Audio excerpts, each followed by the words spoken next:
So talking about mixed bus recording on the Audient. So the first thing you need to do is, this is all about recording to your audio interface. So we're going to get two 1/4 inch to TT cables from the equipment room. We're going to connect from the tape 1 left-right mix to the inputs on your audio interface. And you're going to monitor through your headphones plugged into your interface. What you're going to need for this is 2 times the 1/4 inch to TT cables, 1 audio interface, 1 computer, 1 pair of headphones, and 1 recording software, which is probably going to be Pro Tools, your laptop, your audio interface, whatever. This is all stuff that can fit in your backpack and you can bring it into school with you. All we need to do really is just go over here and just plug these in.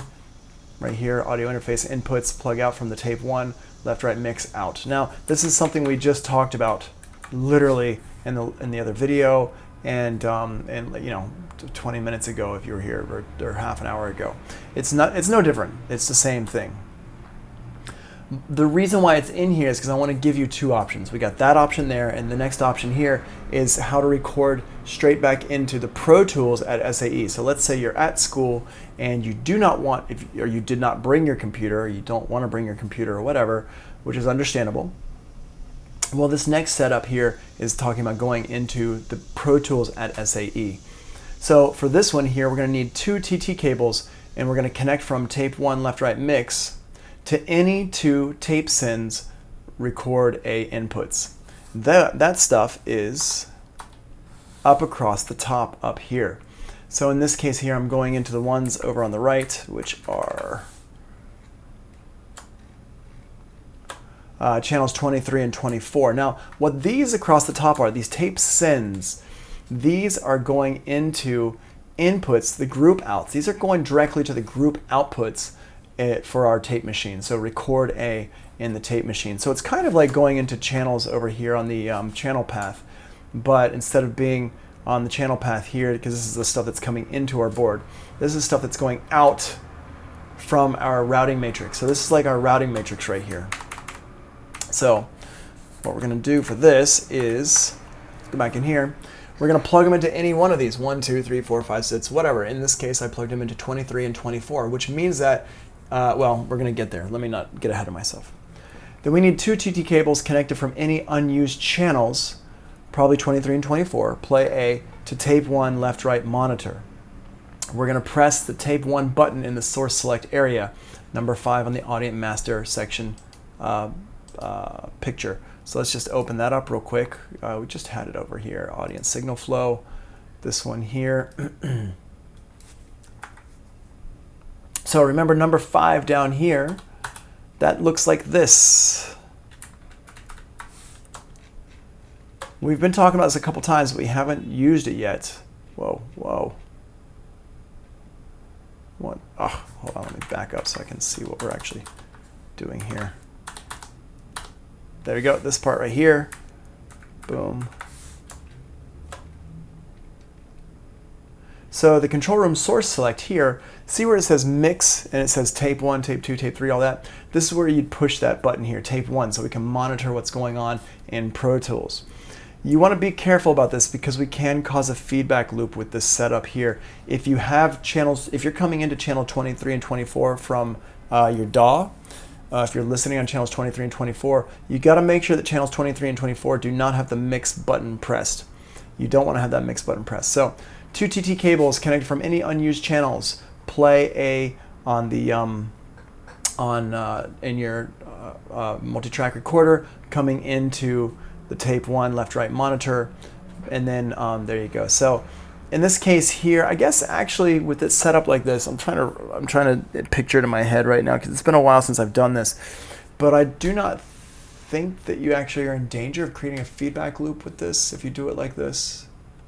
I'm pretty sure that's correct, yeah. But you got to press that tape 1 button, okay? Now in Pro Tools, what you do is you create a stereo audio track and you name it best song ever mix, something like that.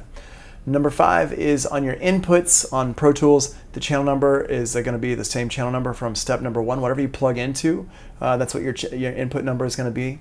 And then your output is going to be the channel numbers from step number 2. So whatever you're coming into or you're coming out of, that's going to be your output. Keep it 1-to-1, so channel 23 and 24, channel 23 and 24, input 23, 24, output 23, 24, you should be good to go.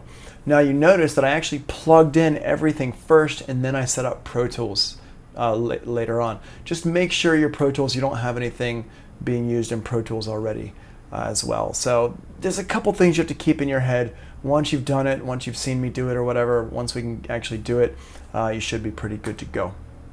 Number 6 is the input monitor the track, record arm the track. So you press the I button in Pro Tools, you press the record arm button in Pro Tools. When you play the track, you should see levels in Pro Tools and you should hear the track. If you've done everything up to this point correctly, you should hear it, you should see stuff, and then record. Be careful, any adjustment you make on the mixer will be recorded. Also, don't touch the master fader. Everything at this point is recording, everything. So if you touch a fader on the console, the only thing that would not be recording at this point would be your short faders. You could probably touch your short faders and you'd be good to go, okay? So the way this is gonna be set up is like this. Okay. Oh, did I just, no, wait, okay. It's doing its thing again. All right, so let's see. It's really hard to navigate this. I wish I could just grab it, but I can't. I have to use my scroll wheel. Ugh. And if I scroll too far, it goes 2 pages for some. Okay, whatever. I'm not gonna zoom in. You're just gonna have to. You can zoom in on your own time. Over here, the tape 1 left-right mix. We go out of that into our inputs, our sends over here for going into our tape inputs. And then over here, we take our cables from channels 23 and 24, the play A, which is coming out of our multi-track recorder, and go into our tape 1 left-right monitor inputs here. The left-right monitor inputs is that now we have to push that button to be able to monitor what's going through the tape machine. So everything should be playing fine. We should be hearing it. We should be good to go. And what you're hearing is what you're recording. Okay. This button over here in the master section, we have to press this button right here, tape number 1. Boom. Press that button. Okay. Cool. All right. I think we've good. I think I've struggled enough with the with this. Yeah, I'm pretty sure I have. So we're gonna go ahead and stop that recording right now.